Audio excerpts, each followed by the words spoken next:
पहचान हो।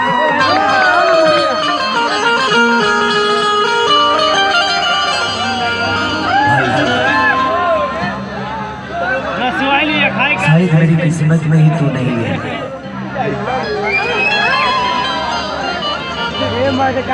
कि जान कहीं हो जा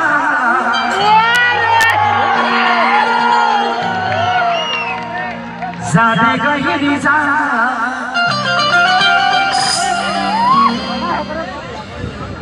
जान कहीं हो जा जाने गहरी जा प्यार नहीं खेल खल हो।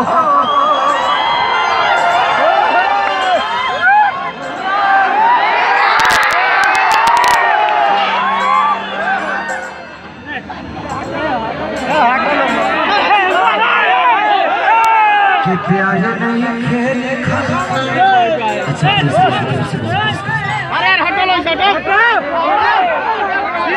अच्छा कि जान गई हो जा जाने गई जा जान गई हो जा जाने गई जा प्यार नहीं खेल प्यार नहीं खेल हाथ के लकीर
तेरी हंसी और मुस्कान को गजल कहते हैं।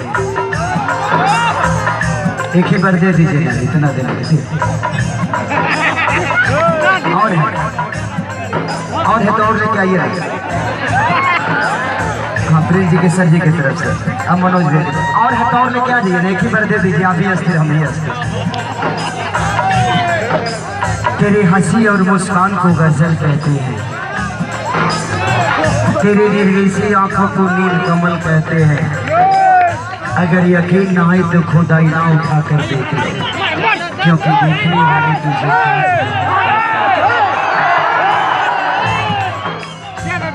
दिल टूटना के कोनो है लगा आवाज है, फिर कैसे सुनी जमाना।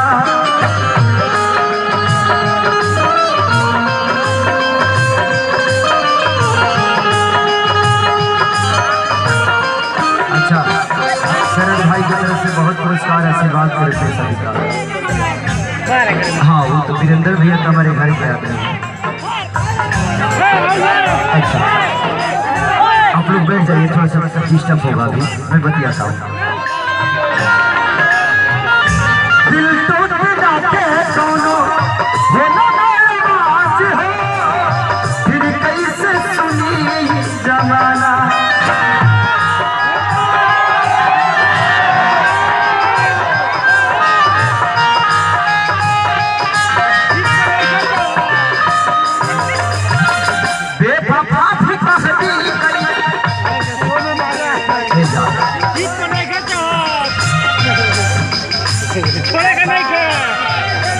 अगर रुलाना ही था तो हंसाया क्यों,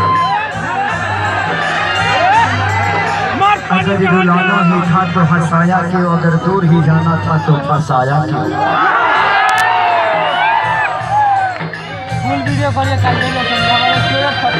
तुम तो बहुत सारे वादे किए थे, साथ जिएंगे साथ मरेंगे। अगर मुझसे दूर ही जाना था तो कसम खाया क्यों।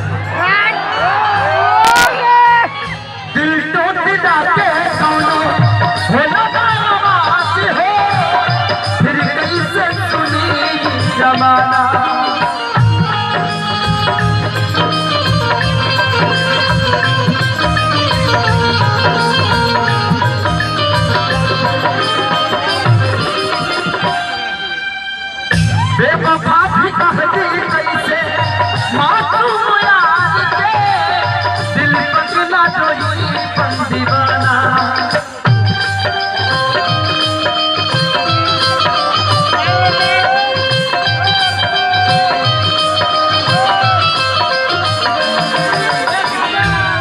सीख ले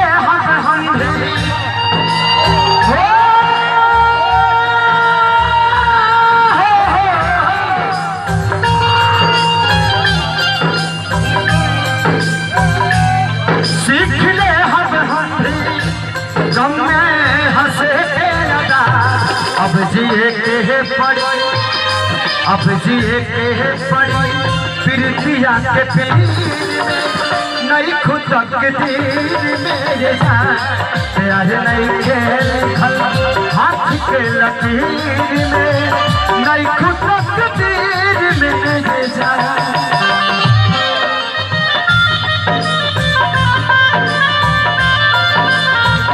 न जाने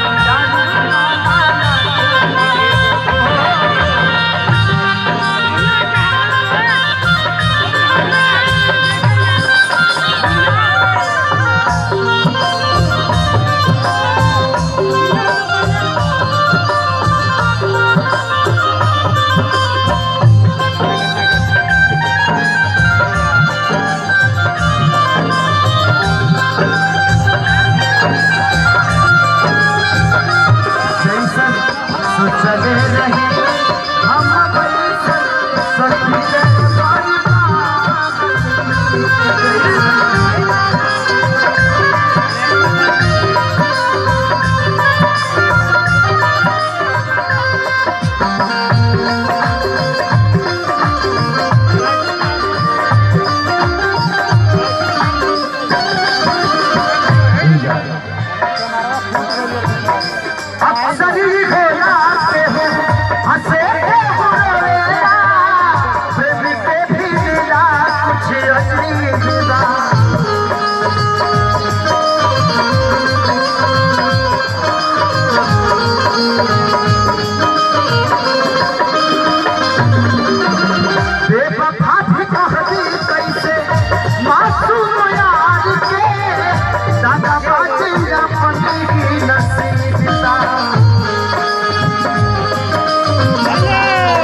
तेरे गम में जिया करेंगे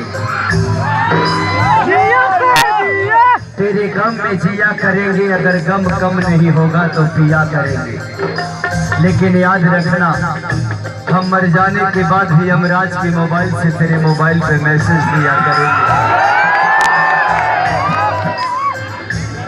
खुश रहा तो हरदम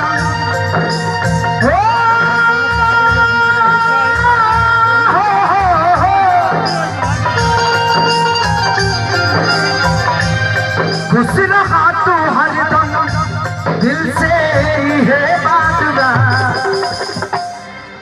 का कमी रहे